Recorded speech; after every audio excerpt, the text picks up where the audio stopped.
Hello, Dr. Bapuji Salunke Institute of Engineering and Technology Kolhapur welcomes you to e-learning platform. This is Science and Humanities Department.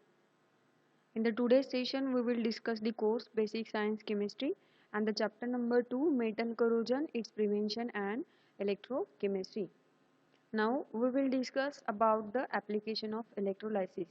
In the previous session we have studied about the first application, that is electroplating, and now in this session we will discuss about the electro refining. Okay. The process of obtaining pure metal from impure metal with the help of electric current is known as electro refining.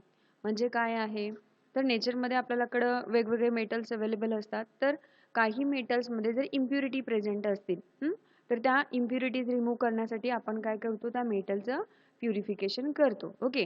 मग ही जी process आहे, ज्या प्रोसेसमध्ये आपण काय करतो, impure मेटलचं काय करतो, purification करतो. म्हणजेच काय करतो, इम्प्युअर मेटल पासून आपण काय करतो, प्युअर मेटल ऑब्टेन करतो. आणि इम्प्युअर मेटल पासून प्युअर मेटल ऑब्टेन करण्याची जी प्रोसेस आहे ती आपण कशाच्या मदतीने करणार आहे, with the help of electric current. त्या प्रोसेसला काय म्हणायचं, इलेक्ट्रो रिफायनिंग. लक्षात आलं का? रिफायनिंग म्हणजे काय असतं, प्युरिफिकेशन. इलेक्ट्रो रिफायनिंग म्हणजे प्युरिफिकेशन कशाच्या मदतीनं, इलेक्ट्रिक करंटच्या मदतीनं. म्हणून आपण या प्रोसेसला काय म्हणतो, इलेक्ट्रो रिफायनिंग. म्हणजे ज्या प्रोसेसमध्ये आपण काय करतो, इम्प्युअर मेटल पासून प्युअर मेटल काय करतो, ऑब्टेन करतो with the help of electric current, and that process is non as electro refining. लक्षात येते ना?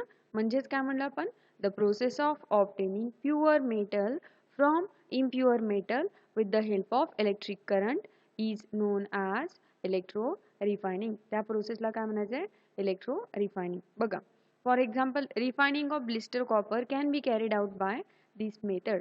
म्हणजे जो इम्प्युअर कॉपर आहे त्याला आपण नाव काय दिले, ब्लिस्टर कॉपर. तर त्या ब्लिस्टर कॉपर पासून आपण काय करू शकतो, प्युअर कॉपर काय करू शकतो, ऑब्टेन करू शकतो.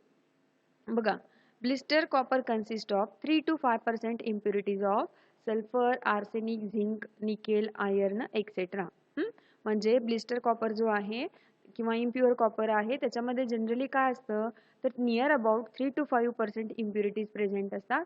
आणि त्या इम्प्युरिटी कुठल्या कुठल्या असू शकतात, तर सल्फर असू शकतो, आर्सेनिक असू शकतो, झिंक असू शकतो, निकेल, आयर्न, असे वेगवेगळे एलिमेंट्स त्याच्यामध्ये प्रेझेंट असू शकतात. And due to presence of such impurities conductivity of copper decreases. बघा, म्हणजे जर कॉपरमध्ये अशा पद्धतीच्या इम्प्युरिटीज असतील तर कॉपरची कंडक्टिव्हिटी, करंट कॅरी करण्याची क्षमता काय होते, डिक्रीज होते, कमी होते. कारण बघा, नॅचरली जर प्युअर कॉपर असेल तर त्याची कंडक्टिव्हिटी जास्त असते. म्हणून मोस्ट ऑफ द कंडक्टर्समध्ये आपण काय केलेलं असतं, कॉपर वायर वापरलेली असते. पण due to presence of this impurities, म्हणजे जर कॉपरमध्ये इम्प्युरिटीज प्रेझेंट असतील तर त्या काय करतात, इम्प्युरिटीज ती कंडक्टिव्हिटी कॉपरची डिक्रीज करतात. Due to presence of impurities conductivity of copper काय होतं, डिक्रीज होत आहे. So to avoid this purification of copper is carried out. म्हणजे हा जो इफेक्ट आहे ज्याच्यामुळं कॉपरची कंडक्टिव्हिटी काय डिक्रीज झाली, मग ते स्टॉप करायचं असेल, ते अवॉइड करायचं असेल तर आपल्याला काय करायला पाहिजे, कॉपरचं प्युरिफिकेशन करायला पाहिजे. म्हणजे कॉपरमध्ये ज्या काही इम्प्युरिटीज असतील त्या इम्प्युरिटीजना काय करायला पाहिजे, रिमूव्ह करायला पाहिजे.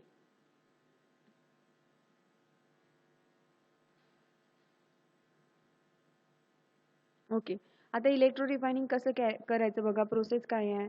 The process is carried out in large lead line tank. म्हणजे आपल्याला जे इलेक्ट्रो रिफायनिंग करायचं आहे कॉपरचं, ते आपण कशामध्ये करणार आहे, एका टँकमध्ये करणार आहे, ज्याला आपण आतून कशाचं कोटिंग दिलेलं आहे, लीडचं कोटिंग दिलेलं आहे. म्हणजेच त्याला आपण काय म्हणलं, lead lined tank. Okay. Then thick plates of impure copper are used as anode while thin plates of pure copper are used as a cathode. म्हणजे आपण इलेक्ट्रोलायसिस करणार आहे, म्हणजे आपल्याला एक ॲनोड यूज करायला पाहिजे आणि एक कॅथोड यूज करायला पाहिजे.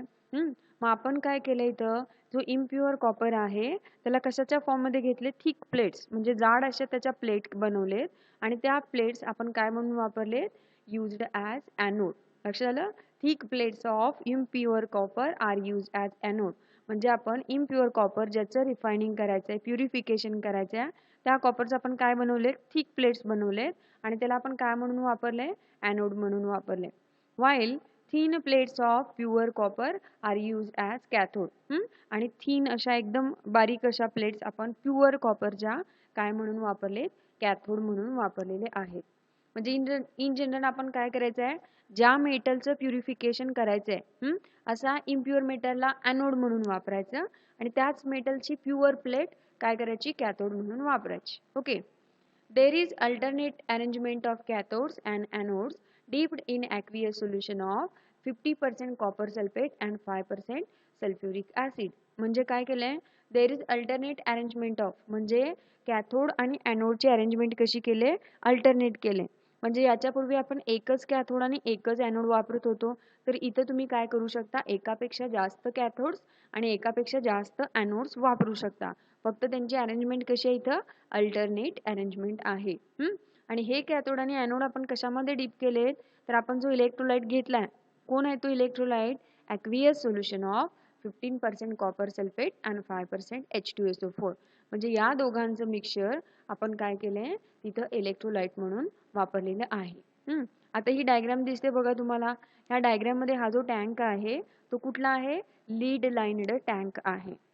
आणि इथं बघा तुम्हाला अल्टरनेट अरेंजमेंट ऑफ कॅथोड आणि ॲनोड दिसतंय बघा. हा ॲनोड आहे, त्याच्यानंतर कोण आहे, कॅथोड आहे, परत कोण आहे, ॲनोड आहे, नंतर कोण आहे, कॅथोड आहे. म्हणजे आपण एकापेक्षा जास्त ॲनोड्स आणि एकापेक्षा जास्त कॅथोड्स वापरलेत आणि त्यांची अरेंजमेंट कशी आहे, अल्टरनेट आहे. आणि आता तुम्ही डायग्राम मध्ये बघितले तर लक्षात येईल बघा, ॲनोडच्या प्लेट्स किती आहेत, थिक आहेत. ॲनोड हा तुमचा इम्प्युअर मेटल आहे आणि तो कशाच्या फॉर्म मध्ये आहे, थिक प्लेट्स मध्ये. आणि हा कॅथोड म्हणजे काय आहे, तुमचा प्युअर कॉपर आहे आणि त्याच्या प्लेट्स बघा किती थिन आहेत.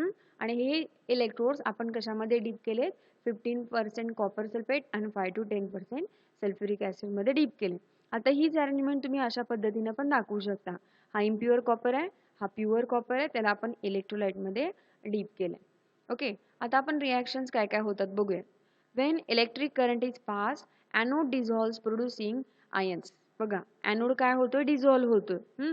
ॲनोड कशापासून बनलाय तुमचा, इम्प्युअर कॉपर पासून. म्हणजे त्याच्यामध्ये कॉपर असणार आहे प्लस अदर सबस्टन्सेस सुद्धा असणार आहेत. मग हा जो कॉपर आहे तो ॲनोड तुमचा डिझॉल्व्ह झाला ना, जेव्हा आपण इलेक्ट्रिक करंट पास केला ॲनोड काय झाला, डिझॉल्व्ह झाला. म्हणजे ॲनोड मध्ये जो काही कॉपर आहे त्याचं कन्व्हर्जन कशामध्ये झालं, Cu++. Okay. And there is loss of 2 electrons. Loss of electron म्हणजे ऑक्सिडेशन. म्हणजे ॲनोड काय होतो, डिझॉल्व्ह होतो आणि तो इलेक्ट्रॉन लूज करतो. म्हणजे इथं कुठली रिॲक्शन झाली, ऑक्सिडेशन. म्हणजे या ॲनोड मध्ये जे काय कॉपर आहे हे कॉपर या सोल्युशन मध्ये जाणार आहे, कशाच्या फॉर्म मध्ये, Cu+2 आयन्सच्या फॉर्म मध्ये. आता बघा, along with these zinc, nickel, iron like impurities goes in the solution in the form of ions. आता आपला ॲनोड डिझॉल्व्ह होतोय म्हणजे ॲनोडचं कन्व्हर्जन आयन्स मध्ये होतंय. मग ॲनोड मध्ये इम्प्युरिटीज आहेत ना, म्हणजे कॉपर बरोबर ज्या इम्प्युरिटीज असतील, झिंक, निकेल, आयर्न सारख्या, त्या इम्प्युरिटीज सुद्धा त्या सोल्युशन मध्ये काय होणार आहेत, जाणार आहेत in the form of ions. Okay. And the less active metals like gold, silver, platinum are not ionized. They crumble down from the anode and settle down at the bottom of anode as anode mud. म्हणजे काय लक्षात आलं तुमच्या, इथं anode आहे, anode मध्ये copper हा main असणार आहे, तुमचा कॉपर आहे ना मेटल. मग कॉपर बरोबर ज्या इम्प्युरिटीज असतील, झिंक, आयर्न, निकेल, त्या सुद्धा सोल्युशन मध्ये आयन्सच्या फॉर्म मध्ये जातात. ओके. म्हणजे झिंक, आयर्न, निकेल यासारख्या इम्प्युरिटीजचं कन्व्हर्जन सुद्धा कुशामध्ये होतं, आयन्स मध्ये होतं. म्हणजे आता या सोल्युशन मध्ये कुठले कुठले आयन्स आहेत, कॉपर आयन आहे, झिंक आयन आहे, आयर्नचा आहे आयन, हे सगळे आयन्स काय असणार आहेत, या सोल्युशन मध्ये असणार आहेत. ओके.